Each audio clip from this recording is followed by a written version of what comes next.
Assalamualaikum students. Today's lecture is electromagnetic induction. This lecture is totally different from our previous lectures because up to now we studied about Oersted discovery, that is current carrying conductor is responsible for creating magnetic field around it. And the Michael Faraday was a scientist who discovered its opposite, that is, with the help of magnetic field we can produce electricity. Faraday, while reading the Oersted experiment, he got to thinking that if it is possible to create magnetism from current, it must also be possible to do the reverse. Indeed, it was possible, and because of him, it becomes the basis for our today's generators, inverters, all the electrical motors. And we can define simply electromagnetic induction. The production of electricity from magnetism is known as electromagnetic induction, or the generation of electric current in a circuit from magnetic effect, that is by changing the magnetic flux linked with it, is called electromagnetic induction. Now this we will define in detail from the Faraday's experiment: what is magnetic flux, what is magnetic effect, how magnetism can produce electricity. This all was obtained from an experiment known as Faraday's experiment. Now Faraday's experiment. This experiment conducted by Faraday in order to demonstrate the fact that with the help of magnetic field we can generate electricity. The arrangement consists of a coil C of few turns of wire which acts as the conductor in the circuit, a sensitive galvanometer represented by G which is connected in series with the coil, that is the conductor. His observation was as follows. It would be better to demonstrate this experiment in our labs, but here you have to listen and understand this lecture only as theoretical description, as theoretical observation, and you have to imagine, you have to be concentrated what he observed there. Consider the conductor, consider the galvanometer, consider the this magnet, simple bar magnet. He observed that when a magnet is stationary means when it is not in motion, when it is at rest, there is no deflection in the galvanometer G. In our figures like this is the circular coil, this is the galvanometer, and this is the magnet here representing north pole, south pole, and this is the galvanometer. First, let me tell you, galvanometer is a device which not only measures the current but also gives us the direction in which the current is flowing. That means you may ask, then what is the difference between galvanometer and ammeter? Galvanometer is more sensitive than ammeter, as ammeter is also a device which measures the current, but galvanometer is more sensitive than ammeter. That means sensitive means galvanometer measures small fluctuations, small currents in the circuit. That is why we here use the galvanometer as a substitute for the ammeter. Here the arrangement consists of bar magnet. It consists of a coil that in the form of these rings which is connected with the galvanometer in series. And what happens when the bar magnet is at rest, is stationary, and galvanometer shows no deflection, that means it is fixed at the zero reading. First observation. Second observation is when the north pole of the magnet is brought towards the coil, a current flows in the coil and galvanometer G shows deflection towards right. When this bar magnet, its north pole is pulled towards the coil, the galvanometer shows deflection towards the right. Third observation is if the motion of the magnet is stopped, the galvanometer again shows no deflection. The current in the coil flows as long as the magnet is moving. जब हमने इस magnet को फिर से rest में लाया, the galvanometer again shows zero deflection. That means we can say the galvanometer shows deflection only. Yeah, the current only flows in the circuit when the magnet is in motion. At rest, galvanometer shows no deflection. And fourth observation is, if the magnet is moved away from the coil, the current flows in a direction opposite to that in case second. That means when we are taking magnet towards the coil, galvanometer shows deflection towards right, and when it is moved away from the coil, that conductor, the galvanometer shows deflection towards left. In first case it was showing deflection towards right, and here in fourth case it is showing deflection towards left, that is opposite to that of the case. If instead of north pole, the south pole of the magnet is brought towards the coil, here in case second we were taking the north pole towards the magnet, and now if we are changing the polarity of the magnet, that means this time we are taking the south pole of the magnet towards the coil, or moved away from the coil, the direction of the induced current in the two cases are opposite. That means in north, when we are taking the north pole towards the magnet, direction is towards right, and when we will take the south pole of magnet towards the coil, direction of the galvanometer will be towards the left. And sixth observation is, if the magnet is moved faster, with which velocity we are moving the magnet towards or away from the coil, the deflection in the galvanometer increases. जितनी हम velocity of magnet को increase करेंगे from the coil, उतनी ज़्यादा deflection दिखाएगा galvanometer. And last observation is, similar observations are made if the magnet is stationary and the coil is moved either towards or away from the magnet. That means we can find the same five observations. Now if we will take the magnet as stationary, but if we will move the coil, that means there should be the relative motion between the coil and the magnet. Either of the two, if is in motion, then the galvanometer will show deflection. That means the current will flow through the circuit. Now, how all this happens? All these observations, now we have to give the explanation why at sometimes galvanometer shows deflection and why not at sometimes. First, we will take first case. When the magnet is stationary, there is no deflection in the galvanometer. होता क्या है उसमें?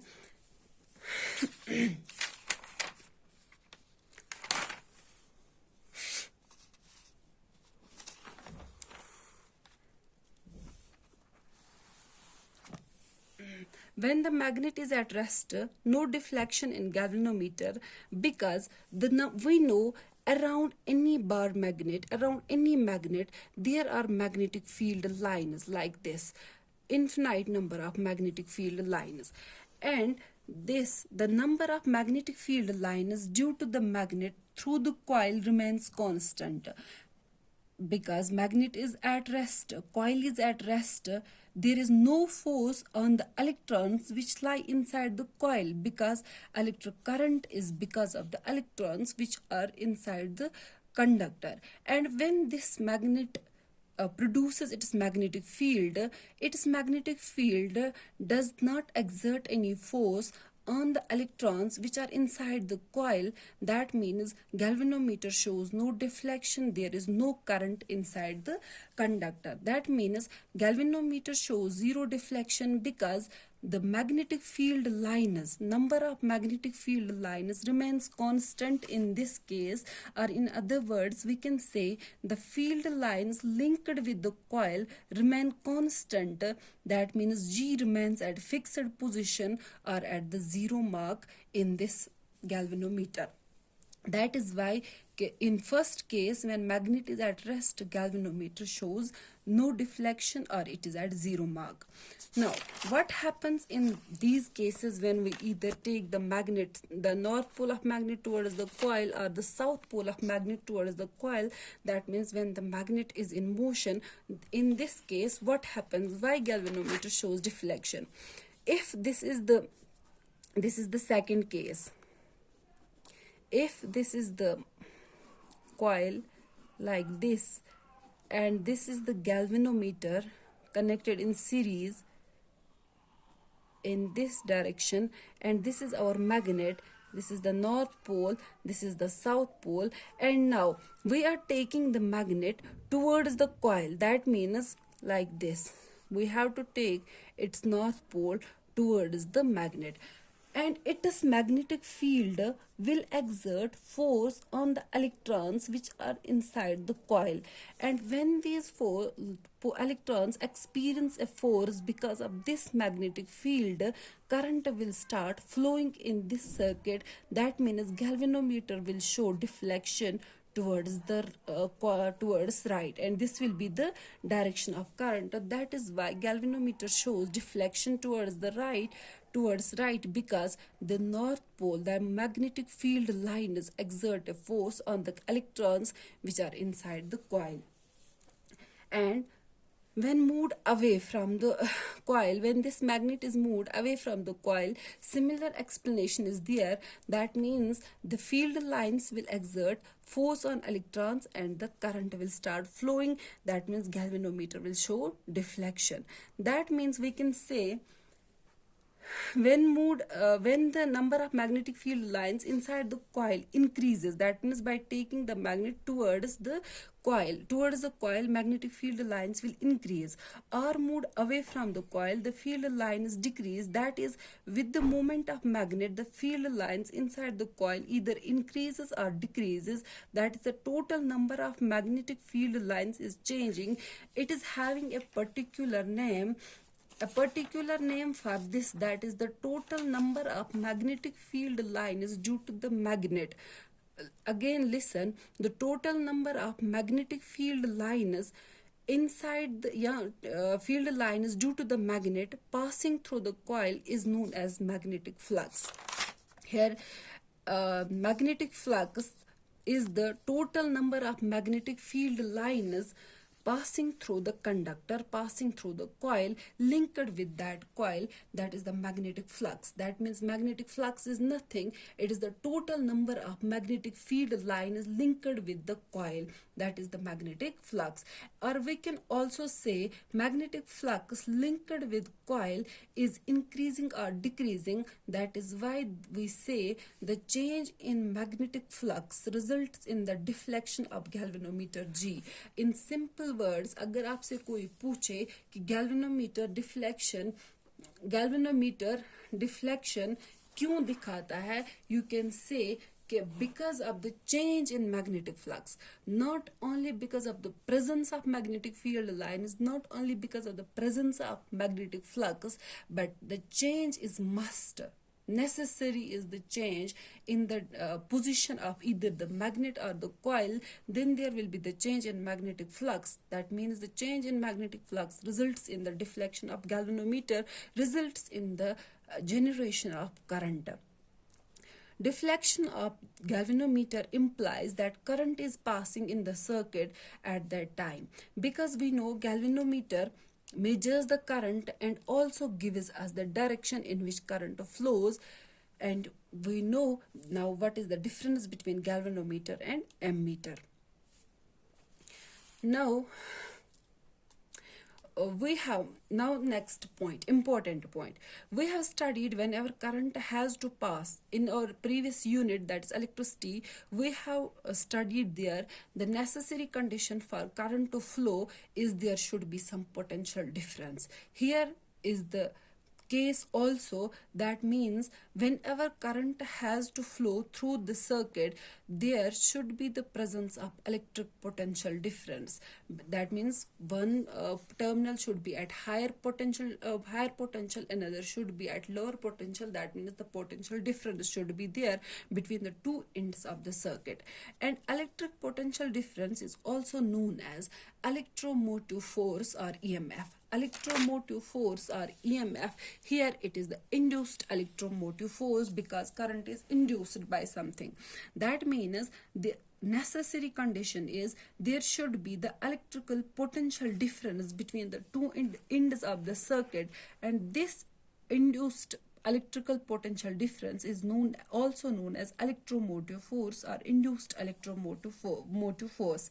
Or we can say for current to flow, there should be the presence of EMF or electromotive force. And we found that due to the moment of magnet, that is, there is a deflection in galvanometer, presence of current, so there is an EMF which is induced due to the change in the magnetic flux.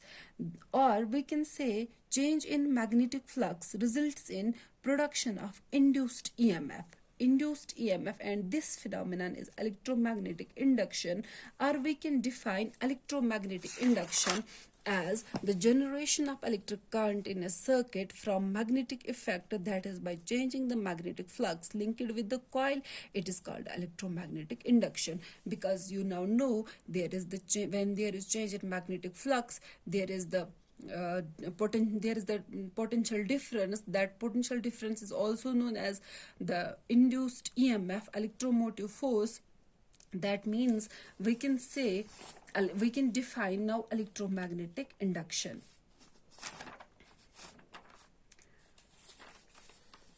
Again, few things we have to remember. First and foremost thing is there is induced EMF only when change in magnetic flux linked with, when there is change in the magnetic flux linked with the coil, and induced current is produced in closed circuits and flows through it. This is the total sum up of Faraday's experiment.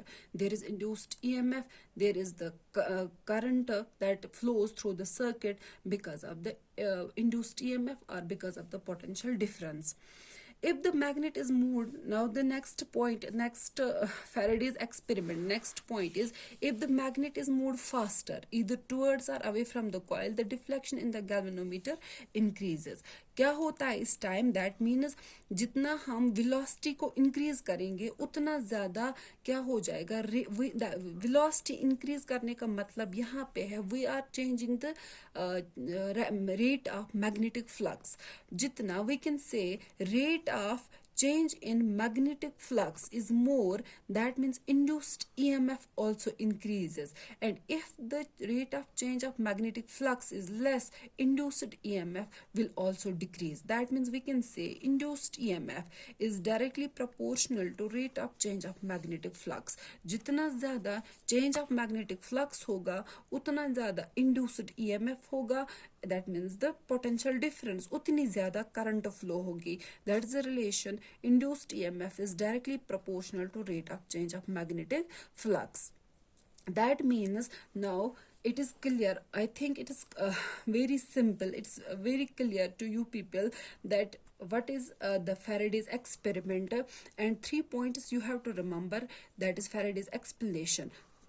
What his experiment demonstrates, what is the sum of, what is the outcome of Faraday's experiment. That is, first is constant magnetic flux, that is total number of magnetic field lines in the coil does not induce current in it. When the magnet is at rest, galvanometer is at 0 reading, that means it shows no deflection. That means total magnetic field lines in the coil does not change. That means constant magnetic flux. When there is constant magnetic flux, no deflection is shown by the galvanometer. Second point is the change in the magnetic flux, that is only moving magnet can produce current in the coil induces current. That means the change in magnetic flux induces current. Either we are taking the magnet towards the coil or we are taking it away from the coil. This is the second observation. And third observation is the magnitude of the induced current depends on the rate of change of magnetic flux in the coil. That means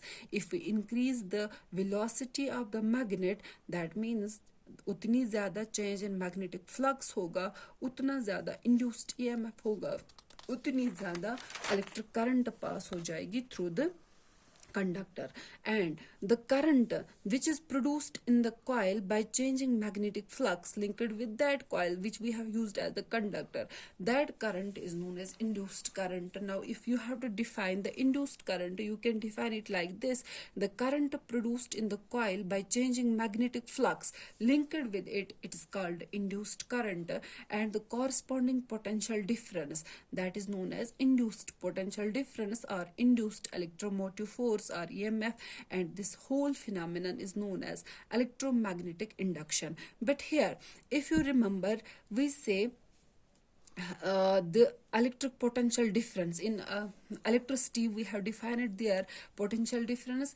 There is the potential difference from the cell. That means chemical energy is getting converted into electrical energy. But here, for this electrical energy, we have to move the magnet, or we have to move the coil. That means we are using mechanical energy. Here the potential difference is because of the mechanical energy. That means here in electromagnetic induction, the potential difference is not like that of the electricity, where we have studied chemical energy is converting into electrical energy. But here it is the mechanical energy in presence of magnetic field is getting converted into electrical energy. This is in short about the electromagnetic induction. And in our next topic we will study the how we can obtain the direction of current, how we can obtain the direction of magnetic field, that is given by another rule known as Fleming's right hand rule, and that we will study in our next lecture. Hope you all may understand this lecture. Thank you.